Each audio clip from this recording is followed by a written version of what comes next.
बहुत प्यारा सा झूमर गा रही हूँ। अच्छा लगे तो सुनना ज़रूर, सब्सक्राइब करना।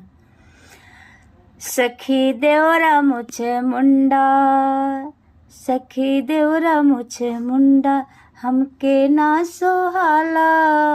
सखी देवरा मुझे मुंडा, हमके ना सोहाला। सखी देवरा मुझे मुंडा, देवरा के चाल सखी तन को ना सोहाला। देवरा के चाल सखी तन को ना सोहाला। बेरी बेरी आके सखी, बेरी बेरी आके सखी हमसे सटी जाला। बेरी बेरी आके सखी हमसे सटी जाला।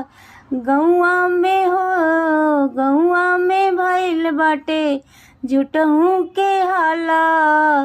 देवरा मुझे मुंडा, सखी हमके ना सोहाला। देवरा मुझे मुंडा, कहेला आके हमसे सुना ए भौजी। कहेला आके सुना ए भौजी, तनी हमरे हाथ से खाला। खाला रसगुल्ला। देवरा मुझे मुंडा, सखी हमके ना सोहाला। देवरा मुझे मुंडा, सखी हमके तनिको ना सोहाला।